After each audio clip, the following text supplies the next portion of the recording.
32 वर्ष वय असलेली पिंकी 4 वर्षापासून तिच्या माहेरी राहत होती. ज्या वेळेला तिच्या पतीने हाकलून दिलं होतं त्यावेळेला ती गर्भवती होती. तिच्या पोटामध्ये एक मूल होतं. त्या मुलाचा जन्म झाला. ते 4 वर्षाचं झालं तरी ती माहेरीच राहिली. तिच्या पतीने तिला 4 वर्षात कधीही बोलवलं नाही, ना तिच्या शरीराचा कधी भोग घेतला 4 वर्षात. पण आता तिच्या शरीराची त्याला आठवण येऊ लागली होती.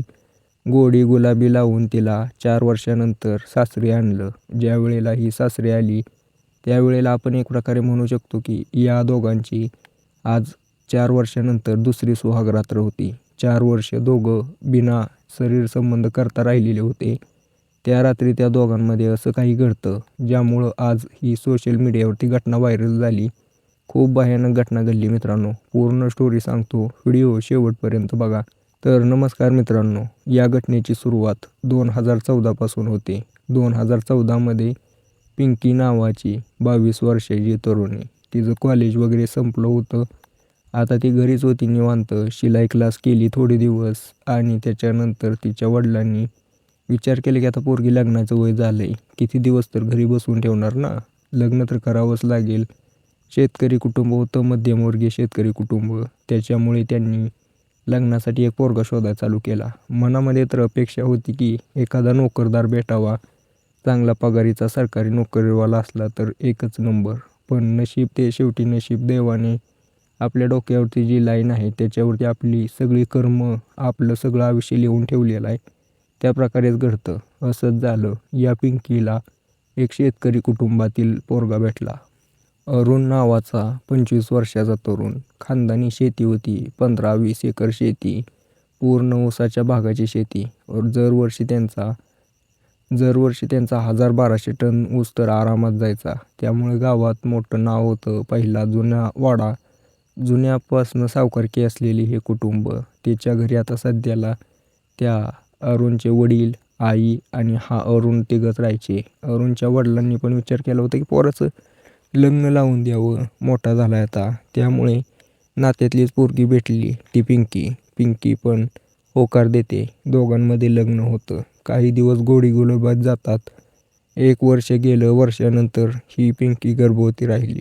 ज्या वेळेला गर्भवती राहिली त्यावेळेला तिच्या पतीचं त्याच्यासोबत बोलणं वागणं पूर्ण बदलून गेलं. आता याचं कारण त्यावेळेला तर काय स्पष्ट झालं नाही, पण पुढे चालून याचं कारण स्पष्ट झालं. पिंकीने काही दिवसानंतर एका मुलाला जन्म दिला. मुलगा आता मोठा होत होता. तेवढ्यातच काही दिवसात ही पुन्हा गर्भवती झाली. गर्भवती झाल्यानंतर पुन्हा तेच या दोघांमध्ये वादावादी चालू झाली आणि पुढे चालून हिने एका मुलीला जन्म दिला. दोघांमध्ये आता वादावादी एवढी लागली होती की ही पिंकी ती सासर सोडून तिच्या माहेरी जाऊन राहायची. तिच्या घरचे समजवायचे की बाई असं नको करू, तुझं ते सासर आहे, आयुष्य तिथंच घालवायचं, तू तिथं जाऊन राहा.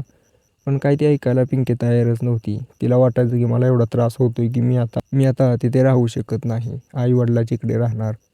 काही बोलत नव्हते आईवडील. शेवटी पोरगी होती. इकडे तिकडे इकडे तिकडे करत करत 2 वर्ष गेली. तेवढ्यातच ही तिसऱ्यांदा गर्भवती झाली. आता ज्या वेळेला तिसऱ्यांदा गर्भवती झाली त्यावेळेला त्याला खूप राग आला. राग आल्यानंतर त्या दोघांमध्ये जोरदार भांडण झालं. भांडण एवढं कडाक्याचं होतं, ही जी पिंकी होती एकदा माहेरी आली ती पुन्हा गेलीच नाही. आता ती तिच्या माहेरीच राहू लागली होती. तिने एका मुलाला जन्म दिला. पोरगा लहानाचा मोठा त्या ठिकाणीच झाला. सगळं काही सुरळीत चालू होतं. त्या पोराला शाळेत पाठवायचे तिच्या घरचे, हिची पण काळजी घ्यायची. घरात आता इकडं पण आल्यानंतर वादावादी चालूच झाली. पण आता ते काय होतं की चला म्हणून ढकलून द्यायचं. शेवटी आपलेच दात आणि आपलेच होठ म्हणून चालू होतं. पण काही दिवसानंतर तिचा जो पती अरुण होता, आता त्याला काय झालं काय माहिती, पण तो आता तिला चिटकायला लागला. 4 वर्ष झाली कधी बोललेला नसलेला हा अरुण पिंकीला अचानक चिटकायला लागल्यामुळे तिच्या मनामध्ये थोडी शंका आली. पण ती म्हटली की चला जाऊ दे, आपलाच पती आहे, 3 लेकरं आहेत आपली, त्यांची काळजी करायची म्हणून तिने तिच्या पतीसोबत जुळवून घेतलं. ठरलं त्यांचं आता पतीच्या घरी राहायचं, परत कधी कुठं जायचं नाही. आता हे सगळं झालं. दोघांमध्ये समझोता झाल्यानंतर या पिंकीचा बाप तिला त्या ठिकाणी सोडायला गेला. पिंकीला घेऊन ज्या वेळेला तिचा बाप सासरी गेला त्यावेळेला त्याने बघितलं ते दृश्य बघून तिचा बापही हैराण झाला. कारण तिच्या जावयाने त्याची निम्मी जमीन विकून टाकली होती. दारूच्या नशेत होता. घर असं पडीक पडलेलं होतं. त्याचे आईबाप म्हातारे झालेले होते. आता काम करू शकत नव्हते, त्यामुळं घराची कोणी काळजी घेणारं नव्हतं आणि त्याच्यामुळेच हा आता या पिंकीला गोड बोलून घरी घेऊन आलेला होता. तरीही तिचा बाप म्हणला, जाऊ द्या, हिचंच घर आहे, काय करेल ती करेल, आपण आता याच्यामध्ये भाग घ्यायचा नाही. या पिंकीला आणि तिच्या मुलाला त्या ठिकाणाहून सोडून तिचा बाप तिथून निघून गेल्यानंतर आता हे दोघं एकमेकाकडे बघत होते. दोघांच्या मनामध्ये विचार एकच चालू, कारण कदा 4 वर्षे हे दोघं वेगळे राहिले होते. या पिंकीला तर सवालच नव्हता की कोणासोबत संबंध करू शकेल. 4 वर्षे आईबापासोबत राहिलेली, एकत्र कुटुंब होतं इकडं, त्यामुळे ती कुठं हलू शकत नव्हती. त्यामुळे हिच्या शरीरामध्ये एवढी कामवासना भरलेली होती. ती कामवासना आज रात्री उपाळा मारून येणार होती. याचा दुष्परिणाम झाला व्हिडिओमध्ये मी तुम्हाला सांगतो. पण तुम्हाला सांगतो की इकडे अरुण, तोही असंच करत होता. त्यालाही त्याच्या डोक्यामध्ये विचार चालू झाले की आज मी असं करणार, तसं करणार, लई दिवस झालं केलं नाही, हिच्या शरीराला पूर्ण मी ती चव घेणार. आता हे सगळं चालू होतं. तिचा तो लहान मुलगा, तो तिच्या आईला म्हणतो की हे कोण आहे? ती म्हणते की तुझा पप्पा, कारण त्यानं कधी बघितलंच नव्हतं. तो म्हणतो की नाही, माझा बाप नाही हा. त्यावेळेला तो म्हणतो की माझा बाप तो आहे. आता ती म्हणते गप गप गप. आता नेमकं काय गप म्हणते, कोणाला गप म्हणते म्हटल्यानंतर त्याचं डोकं सटकलं. त्यावेळेला तो शांत बसला. त्याने याच्या अगोदर अनुभव घेतला होता. सारखं सारखं वाद करून माहेरी जाते.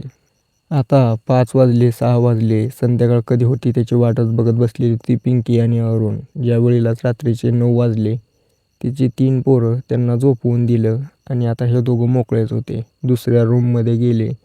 त्या रूममध्ये गेल्यानंतर या दोघांमध्ये जवळीक वाढायला लागली. जशी जशी जवळीक वाढत होती त्यावेळेला दोघांच्याही छातीची धडधड वाढत होती. दोघांनी त्यावेळेला त्या ठिकाणी त्यांच्या नशेमध्ये ते संबंध बनवले. पण अरुणला यावेळेला थोडं वेगळं वाटलं.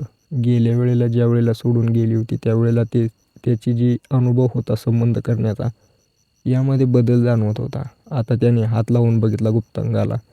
त्या गुप्तांगामध्ये फरक जाणवत होता. त्याने विचारले की काय झालं? ती म्हणली डिलिव्हरी झाल्यामुळे झालं असेल. पण तो म्हणला नाही, तुझी याच्या अगोदर 2 वेळा झाली, पण तसं कधी झालं नाही. असं का होतंय? म्हणजे त्याला काही मजा आली नाही किंवा जास्त ताण बसला नाही, काहीतरी झालं. पण त्या दिवशी त्या दोघांमध्ये या गोष्टीवरून वाद झाला. त्याच वादाचं रूपांतर एवढं भयंकर झालं की त्या अरुणने त्या पिंकीला त्या ठिकाणी संपवलं आणि सकाळी उठून पोलीस स्टेशनमध्ये जाऊन हजर झाला.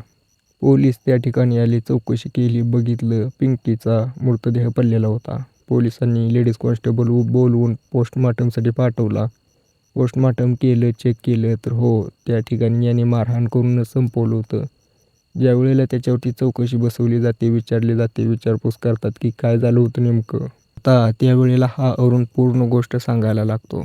तो सांगतो की कसं काय या सगळ्या गोष्टी सुरुवात झाली. तर म्हणतो की ज्यावेळेला माझं लग्न झालं त्यावेळेला मी हिच्यासोबत चांगल्या प्रकारे राहत होतो. पण ज्यावेळेला गर्भवती झाली त्यावेळेला मला थोडा हिचा राग यायला लागला. कारण विषय असा होता की मी 2 महिने त्यावेळेला बाहेर गेलेलो होतो कामानिमित्त. शेतीचं काम होतं, थोडं कोर्टाचं काम होतं, त्यामुळे मी बाहेर गेलो होतो. तिथंच राहिलो होतो. त्यावेळेला ही 1 महिन्याची गर्भवती राहिली होती. मी तर केली नाही तर झालं कसं? त्यावेळेला वादावादी झाली. दुसऱ्या वेळेला तसं, तिसऱ्या वेळेला तसं. ज्यावेळेला तिसऱ्या वेळेला झालं त्यावेळेला मी पाठवून दिलं आणि तिचा विषय सोडला. पण गावामध्ये चर्चा चालू झाली होती की यांच्या शेजारी राहणाऱ्या निखिलसोबत हिचं शरीरसंबंध आहेत. हेच मला जाणवलं. याच्याबद्दलच मला माहिती मिळाली होती म्हणून मी तिचा विषय सोडला होता. पण पुढे चालून मला वाटलं की सुधारली असेल, पण ही काय सुधारली नव्हती. जसं की तिथं जाऊन पण ती निखिलच्या कॉन्टॅक्टमध्ये होती आणि तिच्या 3ऱ्या पोराला म्हणायची की हाच तुझा बाप आहे. अरुणबद्दल काय सांगतच नव्हती. आता हे सगळं ऐकून पोलीस पण हैराण झाले होते, पण काही करू शकत नव्हते. अरुणने गुन्हा केला होता. अरुणला याची कडक शिक्षा तर झालीच. त्यावेळेला जन्मठेप सुनावण्यात आली. दुसरीकडे त्याची 3 लेकरं अनाथ झाली. आईने तर असा काही काळाबाजार करून स्वतःचं जीवन संपवूनच घेतलं. बाप जेलमध्ये आहे. आजी आजोबा ते पण आता वयस्कर झालेत. ते पण जास्त दिवस काय यांची साथ देऊ शकत नाहीत. पोरांना आता त्यांचं आयुष्य जगावं लागेल. बाकी तुमचं याच्यावरती काय मत आहे कमेंट करून नक्की सांगा.